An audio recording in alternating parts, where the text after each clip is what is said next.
My name is Leonardo Marins. I work for British American Tobacco, BAT. And what I'm going to show is the BAT is transforming completely. The tobacco industry is transforming. We are going, including beyond nicotine with new products. And our portfolio of the products has increased significantly.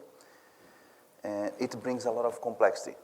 And it's a huge change in our supply chain, huge change in logistics as well. So I will bring a bit of the case of logistics with some aspects of planning as well, supply chain planning. Okay, let's try the video. Yeah, it's not working in this way, but we can.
Here is a highlight what has changed. So it's now a high growth consumer goods company, so multi-category. Today, BAT is announcing the last year results, and the share price is increasing 60% today. So it's a good result in terms of future strategy. Okay, the company remains global. And all this, what I will repeat the term, new categories. New categories is, I'm talking about vaping, I'm talking about pouches of nicotine, I'm talking about shots, drinks to recover energy, focus. And I'm also talking about cigarettes that we heat, but are not made of tobacco. They are made of tea. Different, completely different products, and this is the journey. We have an area that focuses on acquisitions and well-being, so the company will launch even more and more products in the near future. Okay, so we are becoming multi-category. What's the main difference? If you go back 5, 10 years ago, cigarettes, very stable. Okay, we can predict the forecast without much effort. We are able also to see and to estimate the stock we have in the distributors, because we know how much we sell to retail. So we know, oh, we sold this to the distributor. In 1 week, the distributor will sell this to the retail, and that's the stock that I can replenish to distributor. Very easy. When you get to the new categories, the reality is very different. So maybe you guys are more familiar with vaping in UK. Several flavors. Sometimes we forecast one flavor that does not sell, and the other sell much more. So we have this imbalance. Sometimes we forecast that sales in UK will be very high, and France will be low, but when we execute, it's the opposite. So then we need to redirect products, and it causes more stress in the logistic part. Okay, and to get there, we are investing a lot in technology. We build many platforms for supply chain, logistics, and other part. The company is becoming more and more digitally connected, and I will show this part to you guys. So I don't have the numbers for 2023 because it was released today. So I think at this moment the CEO is talking with our employees, and they will release this spec. But yes, it's a big company, 28 billion revenue, and 24 consumers for new categories. Non-combustible is the new categories. I saw the number before. It's now 27 million, so, and keep growing. Yes, we have 73 owned manufacturing facilities, but we are transforming. We are reducing, because these manufacturing facilities are much more for cigarettes, and we are moving to device, electronic device, and liquids. So, and then we outsource this manufacturing, most coming from China. Okay, 50,000 employees, more than 100 countries presence, is a monster. Okay, so we used to be 5 areas, then we become 4 areas, now we are 3 areas. The company is also reorganizing with different purpose. Inside these areas, we also have, inside these 3 regions, we call regions, we have areas. And the areas are becoming a bit bigger as well, so less areas than the past, but also more empowered, okay, to take the decisions locally, closer to consumer. I'm responsible for the logistics on the orange part, but called AME. So it's Europe and Americas without the United States. The United States itself is just one entity in BAT. Yes, it's two regions with a very different profile. Europe, much more advanced on the new categories. South America is still more cigarettes. Mexico still more cigarettes. Canada moving very quickly to new categories as well. So Canada, Europe, more new categories. Latin America and Brazil, more cigarettes. So this journey is all these changes and how the company changed. There are 4 things that I believe made a lot of difference. Okay, the first one is we review our purpose. So we start to call ourselves a better tomorrow. It's a view that the world should be smoke-free. So companies is working with regulators and governments in the future to be a smoke-free. In UK, this is quite accelerated. And we're also working to regulate more the new categories.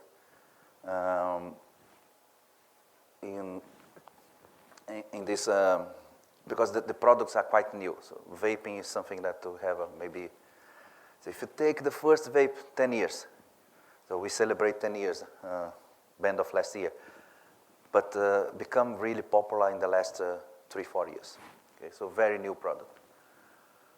We invest a lot on a single platform all around the world, we have just one SAP. Okay, all the companies using the same SAP. It gives us a lot of advantage to be in one system, facilitate our data lake, facilitate our standardization and everything. Marketing, our trade systems, we have two.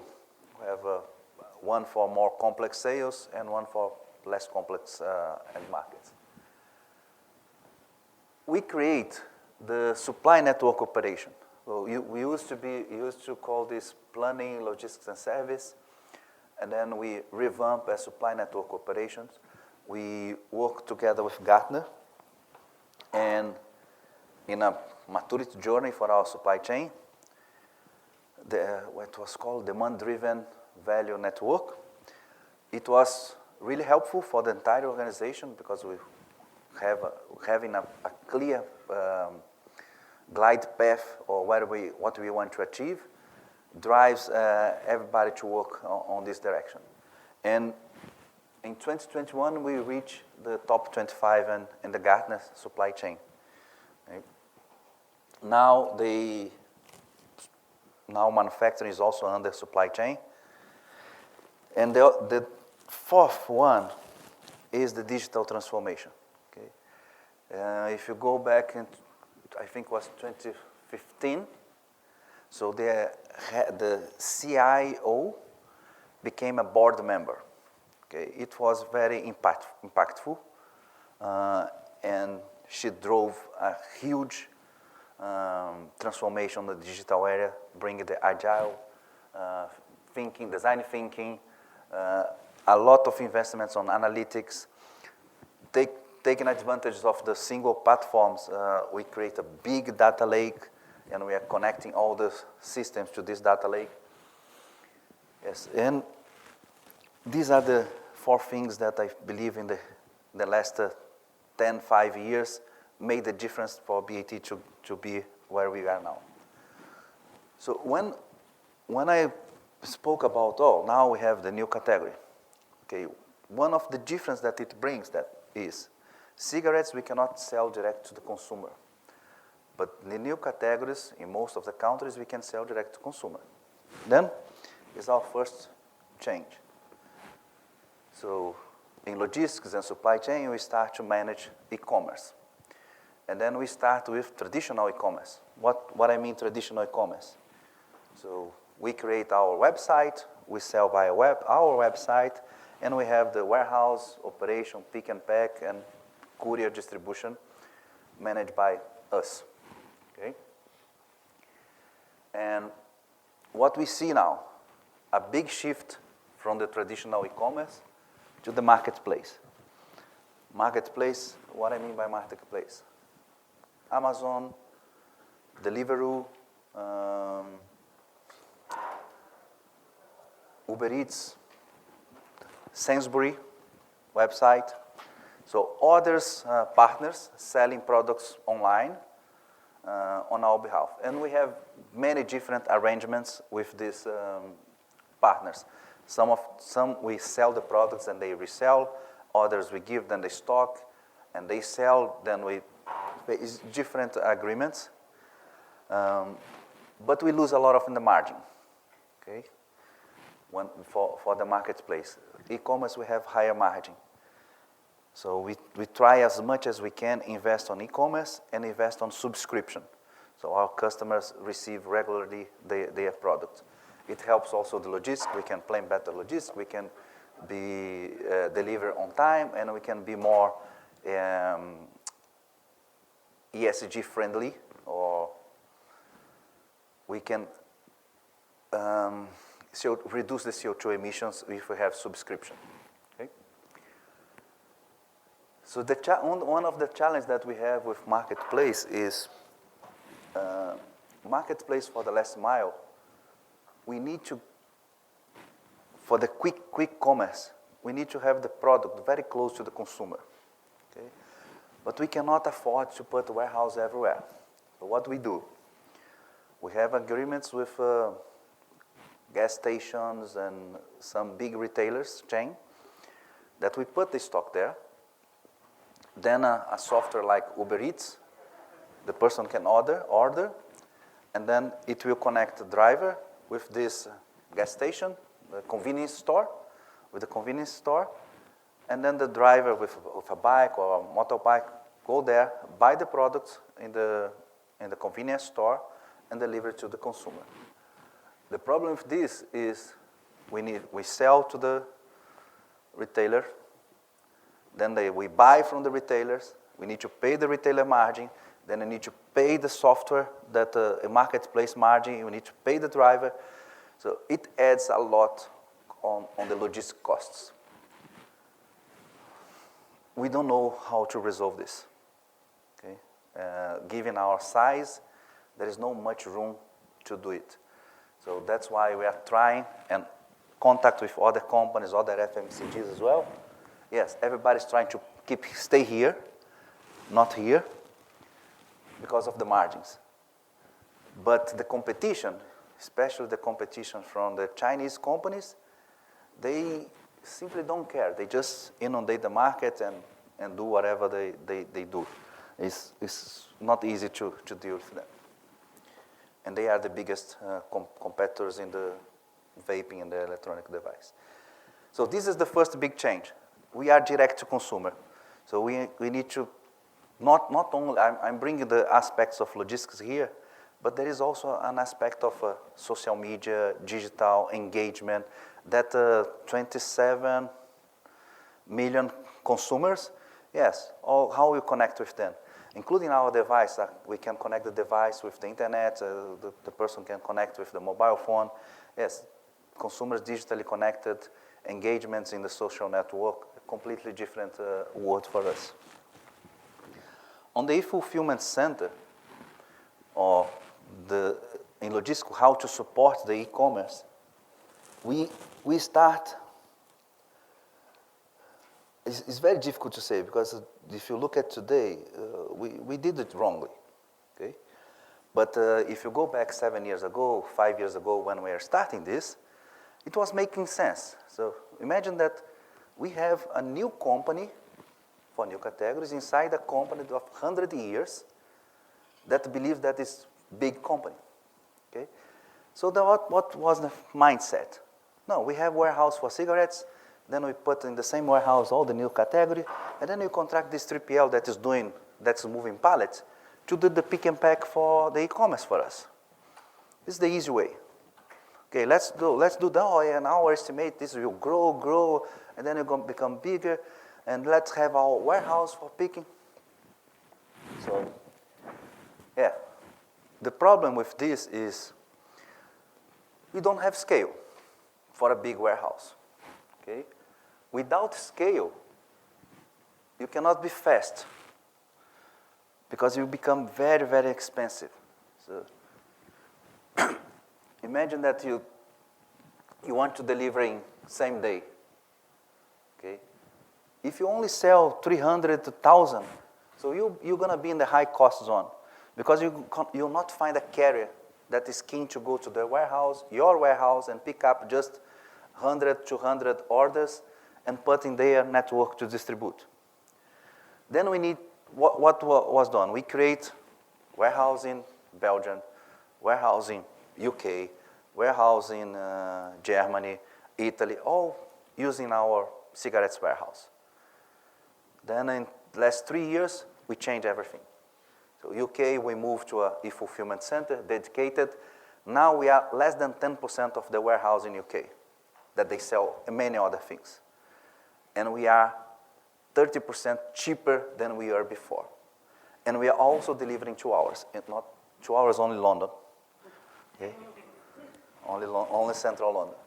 So it's a completely different world. Okay? The same we did in Germany. Germany now, mid this year, we're going to be able to deliver in some city centers in the same day. Everything we are delivering next day, but we are moved to same day. Paris, we are delivering same day. All based on the moment that we made this change to a e-fulfillment center, we realized, oh guys, we are small on this stuff.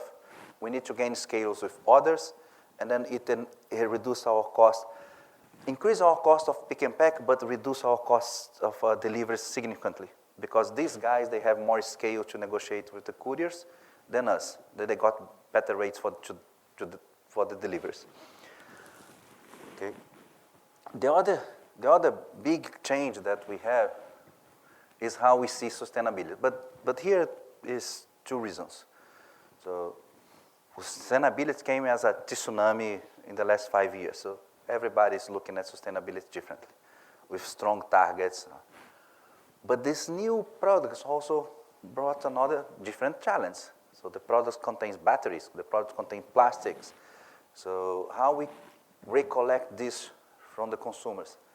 And even worse, this vaping industry, when we start, we create a device that the person buy the device and the person buy the liquids, different liquids, so we call pods. And then they connect with this. They put the pod into the device. They use, when finished, there's just a pod that they can put in a recycle bin and give to some of retailers. But China changed the industry. Why China changed the industry, not BAT, not the big companies? Because 95% of the vaping produced in the world is produced in the Shenzhen area. So they do whatever they want, okay? And then what they did, they moved the vaping from this arrangement to a disposable vaping. So a vaping that we have the liquids and the battery inside one device. We sell to consumer, they use, and throughout. So then we are putting also batteries in the garbage, okay? So how to change it? So a lot of efforts with the regulators, and now UK will ban the disposables. We can still use the refill mode, but this will eliminate a lot of batteries going through the trash. So different challenges in sustainability, not only the traditional challenge, water, dispose, but new products. And we recollect a lot of products as well. Then we need to destroy these products, and we need to separate to destroy. We need to separate plastic, battery, liquids. Not an easy thing like we used to have for cigarettes.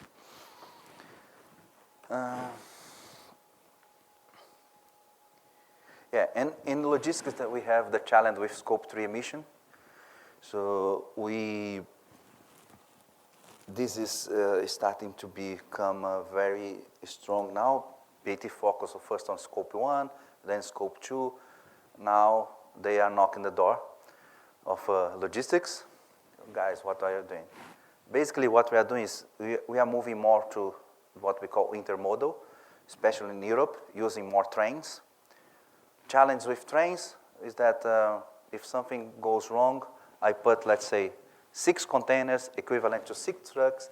If something goes wrong with the train, then I stop 6 trucks, equivalent to 6 trucks. Then I may have an out of stock if something goes wrong.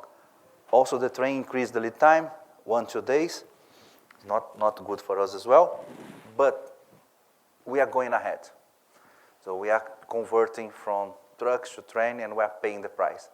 What we are trying to do, basically, is find a number that our projects that involve sustainability become viable. Okay, then we list and we decide where you're going to invest. Because when we start to do intermodal, it's an investment. So how much CO2 emission they're going to reduce if we invest on this one? And this is the calculation we do. The other one is the air freight versus sea freight. So this is the massive one and has been tough. So Red Sea now is almost closed. They add another 30 days in the vessel to come to Europe or go to Canada. Yes, then we are air freighting more. Because if we cannot stay 70 days, 90 days on the route with a product that has 6 months shelf life, then we need to air freight.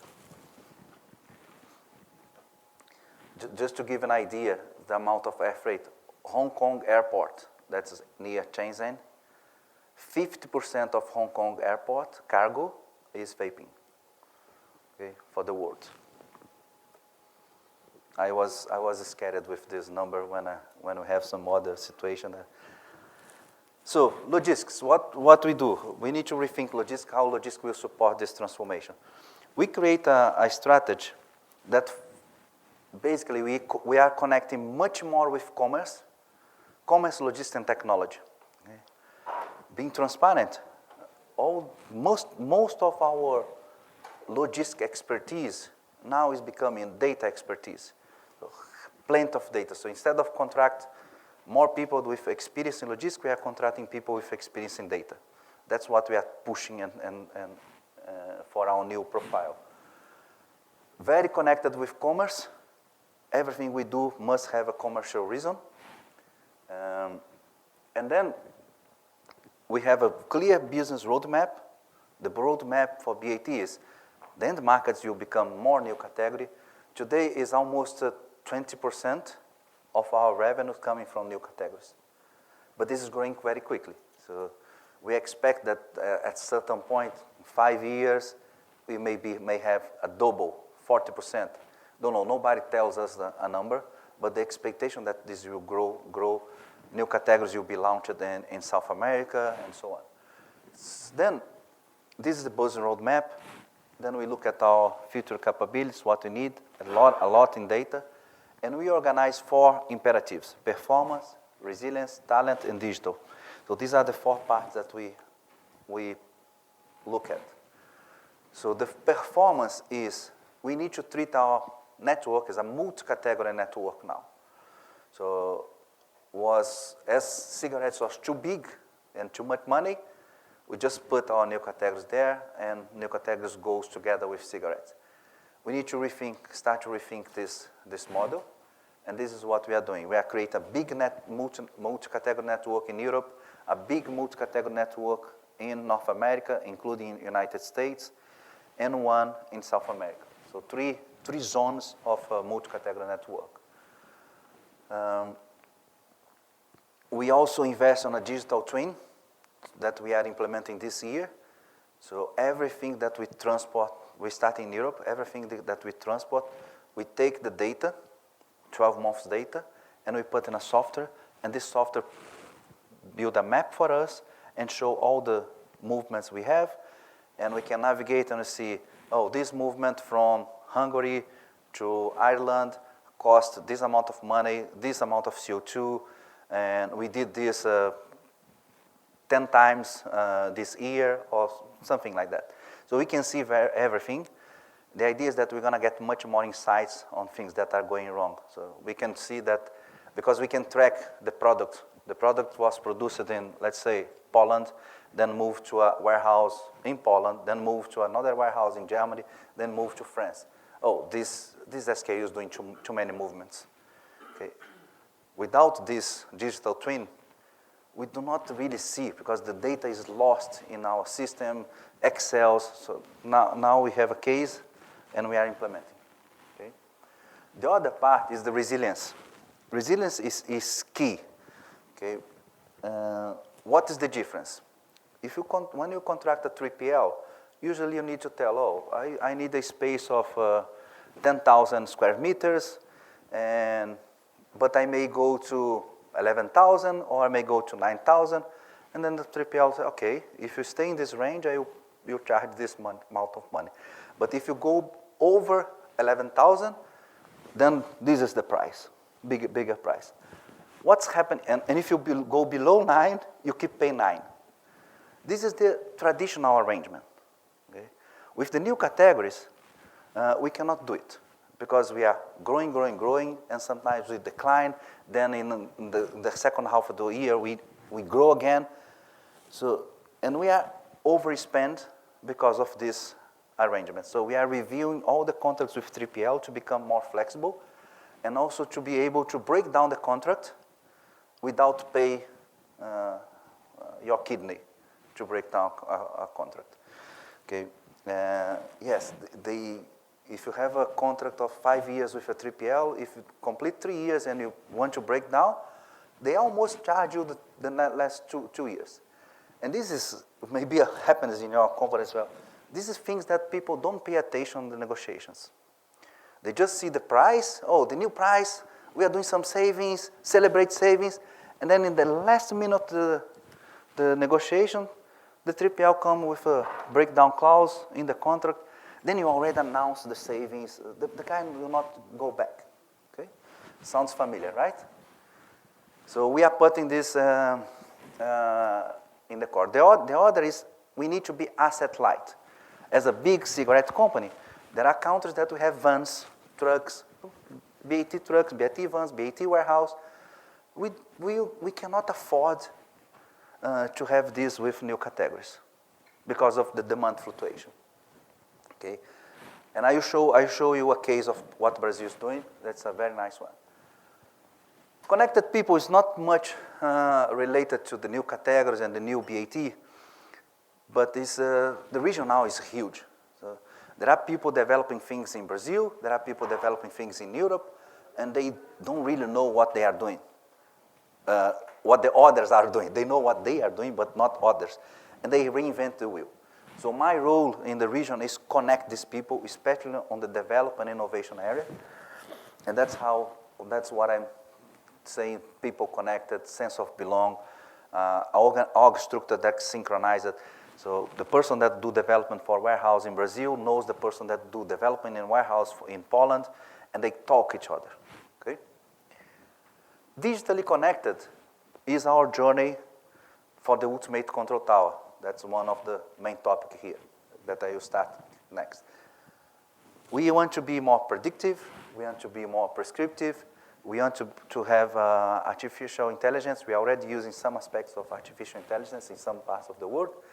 And our aim is to be more autonomous in the supply chain decisions, okay, based on the visibility that logistics is providing, forecasting is providing, factory capacities, factory scheduling. We want to connect all of this and be more digitally connected. I will skip this slide, but in summary, this is what we want to achieve.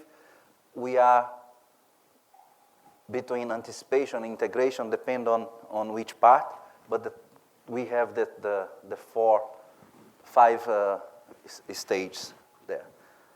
So ultimate control tower. What's ultimate control tower? Ultimate is basically from the traditional supply chain, that is things happen in sequence.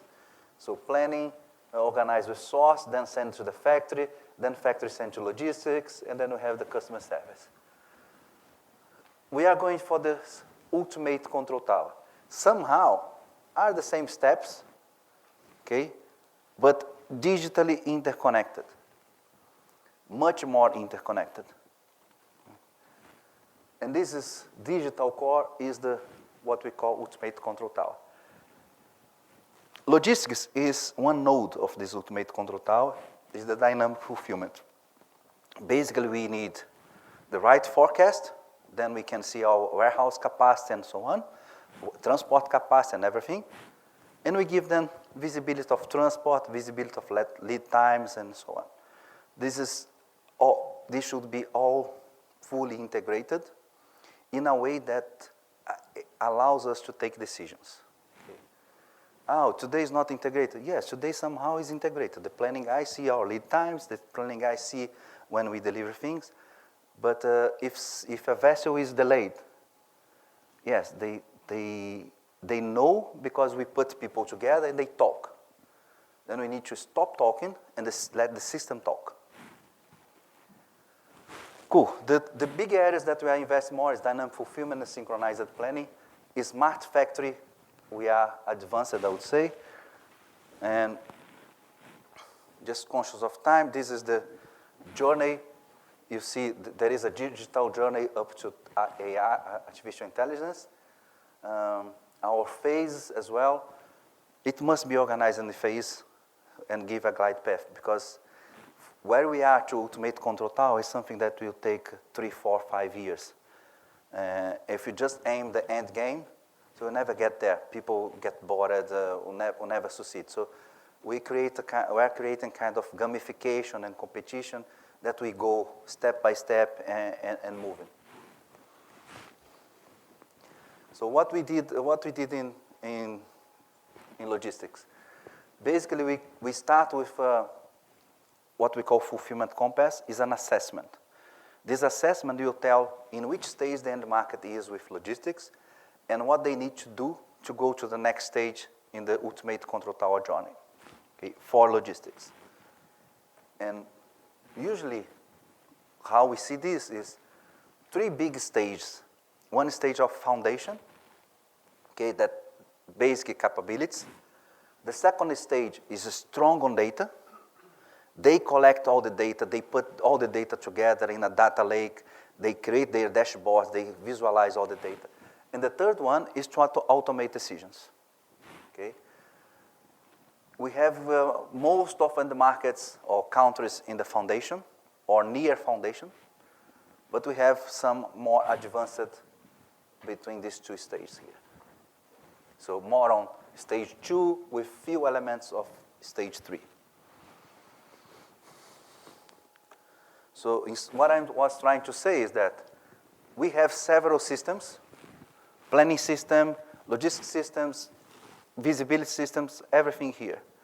The idea is we bring everything to a cloud data lake. We use analytics for diagnosis, predictive and prescriptive. Then we have this business intelligence that will help us to deliver this part. So what we did in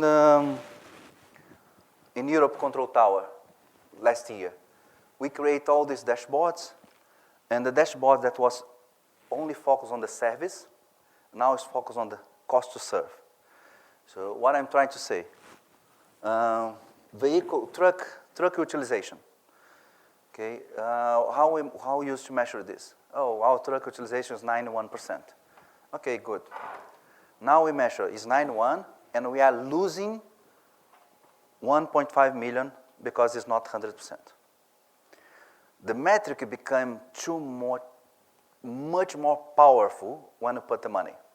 So the other metric that cost us a lot, especially with the Ukraine and Russia situation, was the delays. Delays to load and unload the truck. Truck arrive in the factory, and we need to load them in 3 hours and release them in 3 hours. More than 3 hours, you need to pay the waiting fees for the courier. In the year that we start the conflict, we spent 6 million with this additional cost. Then we start to control it much better. Now the situation in the market is much better now as well. Now we are spending 1 million. Okay, still spend because of other reasons, but much better with this kind of control. And we create a metric for resilience. So we talk a lot about, supply chain needs to be more resilient. Okay, what resilience means? We calculate this in a number, so for transport. So if you have, we take our network. So if I'm not wrong, I think we have 2,000 lanes that we operate in Europe. Each lane is classified as relevance. Okay, lanes that for finished goods products for profitable markets is the most relevant. So the more we are resilient on this, more points you gain. So if you have 2-3 carriers that are offering service in this lane, you get more points. If your price compared to the market intelligence for transport in Europe is below average, you get more points. But if it's too much below, then you start to lose points because you can lose the carrier anytime. The carrier can move to spot rates anytime. So yes, we create this calculation, and our score, I think it was December, we closed the year with 64. So then let me show the last one, is Brazil. Hello everyone, hello Amy.